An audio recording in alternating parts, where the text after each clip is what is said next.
वाराणसी जनपद पूर्वी उत्तर प्रदेश के प्रमुख जनपदों में सम्मिलित तथा आसपास के अनेक जनपदों से विभिन्न रोगों के रोगी बेहतर स्वास्थ्य सुविधाओं की उपलब्धता के कारण वाराणसी नगर के विभिन्न चिकित्सालयों में उपचार हेतु नियमित रूप से आते हैं। वाराणसी जनपद में स्वास्थ्य सेवाओं की उपलब्धता एवं गुणवत्ता, औषधियों एवं शैयों की उपलब्धता इत्यादि की स्थिति की निरंतर उच्च स्तरीय निगरानी की जाती है। राज्य स्तर पर प्राप्त विभिन्न मीडिया रिपोर्ट्स तथा उच्च स्तर से प्राप्त निर्देशों के क्रम में एक 3 सदस्यीय दल दिनांक 2-3 अक्टूबर 2023 को जनपद वाराणसी के विभिन्न चिकित्सालयों में बुखार के रोगियों की स्थिति का आंकलन करने हेतु भेजा गया। इस दल में डॉक्टर KN तिवारी, निर्देशक संचारी रोग, डॉक्टर विकासेंदु अग्रवाल, राज्य सर्विलांस अधिकारी तथा डॉक्टर पंकज गुप्ता, फिजिशियन लोक बंधु राजबंधु चिकित्सालय लखनऊ सम्मिलित रहे। हॉस्पिटल्स जो है वो प्रेशर करके SDP मंगवाते हैं। आपकी 85,000 है, 50,000 है, तब भी वो मंगवाते हैं 2 बैग ले आइए, 1 बैग ले आइए। अगर देखा जाए, आप ही लोग अवेयर करते हैं कि 10,000 से कम हो तब SDP चढ़नी चाहिए। इसके लिए क्या प्रभावी कदम उठाएगा स्वास्थ्य विभाग की हॉस्पिटल ऐसा ना करे?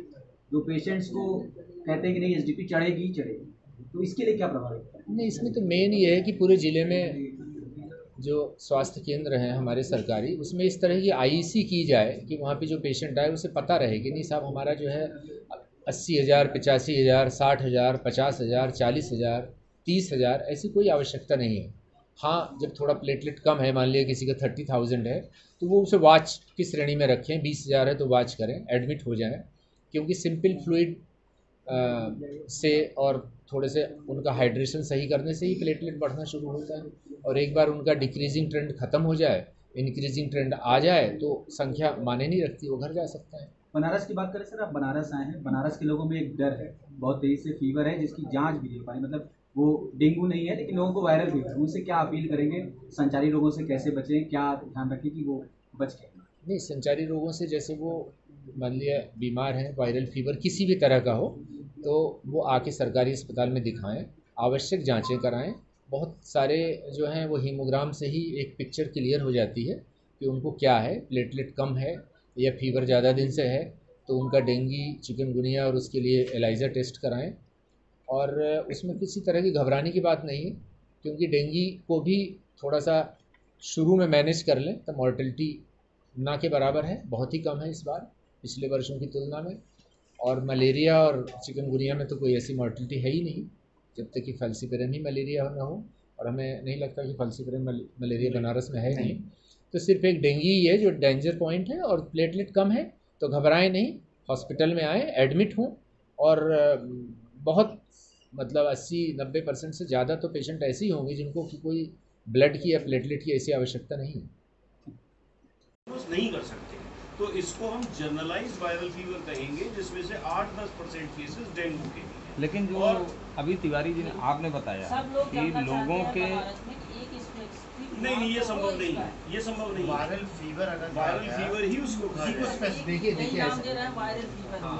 यही कहा जाए। सारे वायरस तीनों ही वायरल फीवर, डेंगू भी वायरल है, चिकनगुनिया भी वायरल है।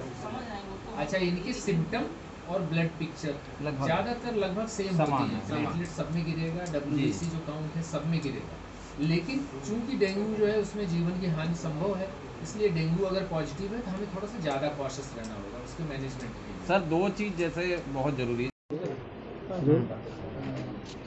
किस तरह का ये भ्रमण था और कितने सदस्यीय टीम आई है, क्या करें बता दें। देखिए, बनारस ज़िले में जो इस तरह की मीडिया से भी और वैसे भी सूचना मिली, और ज़िलों में भी है कि बुखार के थोड़े से ज़्यादा मरीज़ हैं या बुखार के मरीज़ बढ़े हुए हैं कुछ, और उसमें किस तरह यहाँ पे ट्रीटमेंट हो रहा है, और कोई भी चीज़ अनयूजुअल तो नहीं है, किसी और बीमारी के कारण तो नहीं बुखार हो रहा है।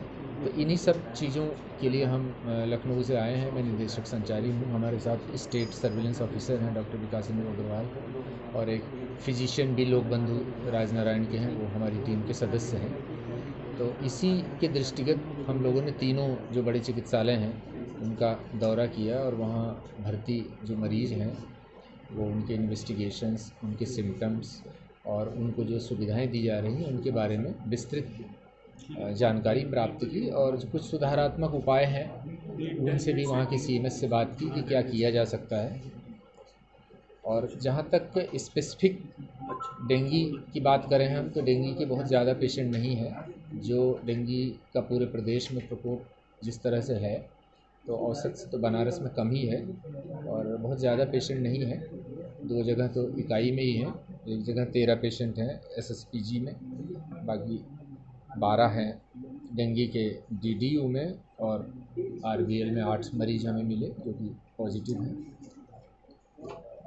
ज़्यादातर जो पेशेंट हैं वो नॉन स्पेसिफिक फीवर के ही हैं, और इस डर से कि सब प्लेटलेट कम हो गई है, प्लेटलेट की हमें आवश्यकता पड़ सकती है या प्लेटलेट हमारी बढ़नी शुरू हो तब हम घर जाएं, वो इसलिए एडमिट है। अदरवाइज़ वो ठीक है, और वो अगर उनकी प्रॉपर काउंसलिंग की जाए और उनको समझाया जाए कि डेंगू इतना खतरनाक नहीं है और प्लेटलेट चढ़ना जो है वो कोई आवश्यक नहीं है कि प्लेटलेट चढ़वाएं तो वो उनकी छुट्टी भी की जा सकती है, घर जाएं।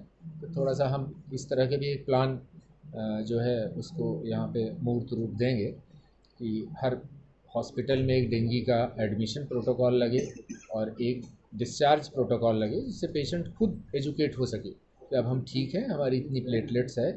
हमें प्राइवेट में या किसी और लैब ने अगर बताया है कि तुम्हें चढ़ने की ज़रूरत है, तो वो स्वयं उसको पढ़ के वो स्वयं समझे कि नहीं ऐसी कोई ज़रूरत नहीं है, और वो एडमिशन की संख्या भी कम होगी, हॉस्पिटल भी लोड भी कम होगा और मरीज़ थोड़ा सा उसमें डर फैक्टर ख़त्म होगा।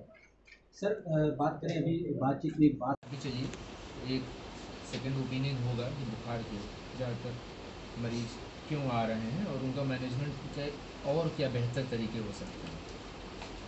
तो हमारे निरीक्षण में हमने आपको दिया हुआ है नोट्स, बहुत ही शॉर्ट में हम आपको बता दें कि जैसे हम पहले डीडीयू हॉस्पिटल गए, कल रात में गए थे, आपको भी पता है कि 254 बिस्तर का चिकित्सालय है, वहाँ एडमिशन जो है 229 एडमिशन है, जिसमें 176 जो है पेशेंट वो बुखार या बुखार से संबंधित थे। जैसे किसी बुखार पहले हिस्ट्री रही हो, आया हो बुखार, इस समय बुखार है, मतलब बुखार की एक कंप्लेंट थी उनकी जो मेन में उसमें थे।